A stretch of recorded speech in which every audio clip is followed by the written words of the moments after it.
Hello students, today we are going to discuss about the integration. अब हमें integration को पढ़ने से पहले कुछ डिफरेंशिएशन के रूल पढ़ने होंगे। हमने ऑलरेडी पुरानी क्लासेस में डिस्कस कर रखा है कि ये फॉर्मूलेज ट्रिग्नोमेट्री के और जो अलजेब्रिक की इक्वेशंस होती हैं, एक्स की पावर एन का डेरिवेटिव निकालते हैं तो कैसे होगा, पावर आगे एक पावर कम, a x plus b raise to the power n का एन आगे। इस फंक्शन को सेम मान लिया a x plus b n minus one, और फिर ए एक्स प्लस बी का करेंगे तो ए तो कांस्टेंट है, एक्स का 1, बी की वैल्यू 0, तो ए बच गया। ए की पावर एक्स का ए की पावर एक्स सेम रहेगा और लॉग ए एक्स्ट्रा आता है मल्टीप्लाई में। ई की पावर एक्स का हमेशा ई की पावर एक्स ही रहेगा। अब जो ट्रिग्नोमेट्री के रूल हैं, जब भी हमें इनिशियल वर्ड हमारा सी से स्टार्ट होगा, कॉट हो कोसेक हो, तो ये यहाँ पे नेगेटिव लगेगा। साइन का डेरिवेटिव कॉस, कॉस का derivative minus of sine, tan का derivative secant square x, secant का secant x dot tan x, cot का माइनस के cosecant square x, cosec x का माइनस के cosec x dot cot x, और constant का हमेशा होता है 0। कांस्टेंट मतलब कि कोई भी वैल्यू, जैसे कि 5 हो गई, 10 हो गई, जो वैल्यू जिसमें वेरिएबल ना हो। ये एक्स वाई जेड ही हमारे पास वेरिएबल है। कांस्टेंट की वैल्यू ऐसी रहे जो फिक्स होती हो, सिर्फ 5 हो गया, 10 हो गया, जो वैल्यू है उसका आंसर हमेशा 0 आएगा डेरिवेटिव करने पे। वहीं अगर इंटीग्रेशन की बात करें, यहाँ पे हमने पावर को कम किया है और जो मल्टीपल में आती हैं वैल्यूज, यहाँ पे इंटीग्रेशन कर रहे हैं एक्स की पावर एन, इसका इंटीग्रेशन किया तो पावर में एक ऐड हो गया, एक्स की power n plus one, upon जो पावर है वो यहाँ पे अपॉन में आएगी और हमेशा कॉन्स्टेंट लगेगा। कॉन्स्टेंट क्यों लगेगा, मैंने अभी बताया है कि किसी चीज़ का इंटीग्रेशन करेंगे तो वो जो वैल्यू आई है, अगर इसका वापस में डिफरेंशिएशन करूंगी तो हमें यही मिल जाएगा। और कांस्टेंट का डेरिवेटिव हमेशा 0 होता है, तो हम यहाँ पे कांस्टेंट तो लगाएंगे। सेम कभी भी इंटीग्रेशन कर रहे हैं, अगर ये यहाँ पे हर एक वैल्यू में क्या आएगा हमारे पास, ये सिंबल। ये सिंबल किसका होता है, इंटीग्रेशन का। तो एक तो इनिशियल सिंबल आएगा और किसके रेस्पेक्ट में कर रहे हैं, अगर वहाँ क्वेश्चन में लिखा आ जाए इनटू डी एक्स, मतलब इसका सिर्फ इतना है, इसका कुछ कि किस जो इंटीग्रेशन कर रहे हैं हम वो किसके रेस्पेक्ट में कर रहे हैं। अगर एक्स है तो यहाँ पे एक्स में पावर लगेंगी, अगर यहाँ पे डी टी होता कि टी के रेस्पेक्ट में कर रहे हैं हम, तो एक्स की पावर एन सेम रहेगी, टी के रेस्पेक्ट में हम इसका इंटीग्रेशन करेंगे, तो वो भी बाद में डिस्कस करेंगे। अभी फिलहाल के लिए है कि जो हमारे पास जिस फंक्शन का डेरिवेटिव निकाल रहे हैं, इंटीग्रेशन कर रहे हैं, उसी में वैल्यूज आएंगी। ई की पावर एक्स एक ऐसा फंक्शन है जिसका डेरिवेटिव करो या इंटीग्रेशन करो वो हमेशा सेम रहता है। अब यहाँ पे मैंने कहा था डिफरेंशिएशन और इंटीग्रेशन आपस में एक दूसरे के रेसिप्रोकल है। साइन का डेरिवेटिव किया तो कॉस आया, जब कॉस का इंटीग्रेशन करेंगे तो क्या आएगा, साइन आएगा।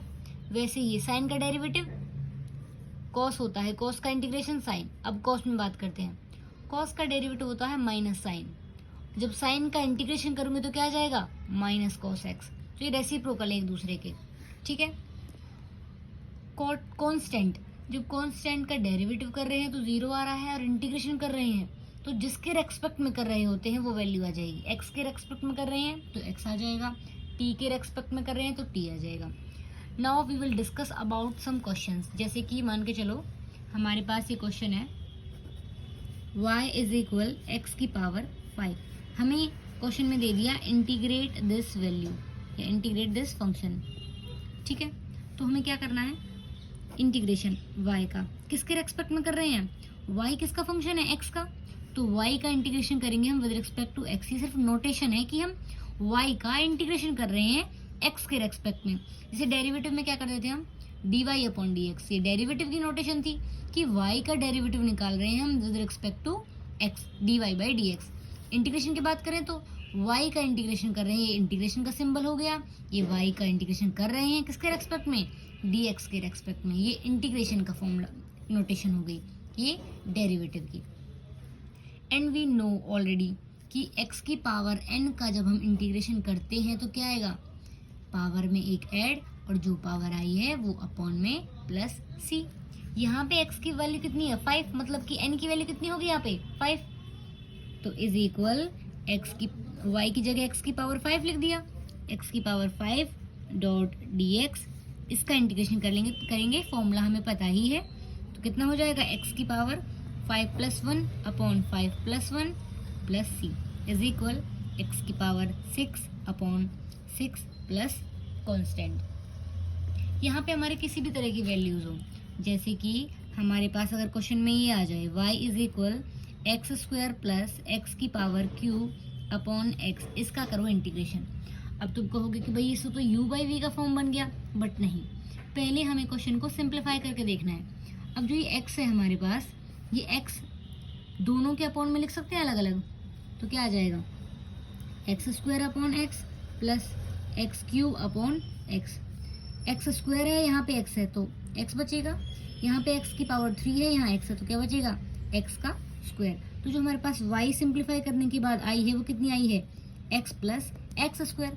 इसका इंटीग्रेशन कर देना है हमें दोनों तरफ, तो y dot d x is equal to integrate करना है हमें किसको x प्लस एक्स स्क्वायर को, किसके रेस्पेक्ट में dx के रेस्पेक्ट में। अब दो फंक्शन बन गए अलग अलग, एक तो x का इंटीग्रेशन करना है और एक एक्स स्क्वायर का, किसके रेस्पेक्ट में dx के रेस्पेक्ट में।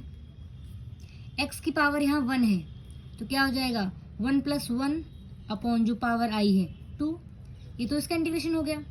x के स्क्वायर का करना है तो एक पावर ऐड अपॉन के 3 प्लस के c, तो आंसर कितना आ गया हमारे पास x square upon 2 plus x की पावर 3 अपॉन 3 प्लस c। इस वैल्यू का इंटीग्रेशन किया तो हमारे पास ये आ गया। अगर इसका डेरिवेटिव करूंगी तो हमारे पास सेम ये वैल्यू आ जाएगी। Okay, thank you.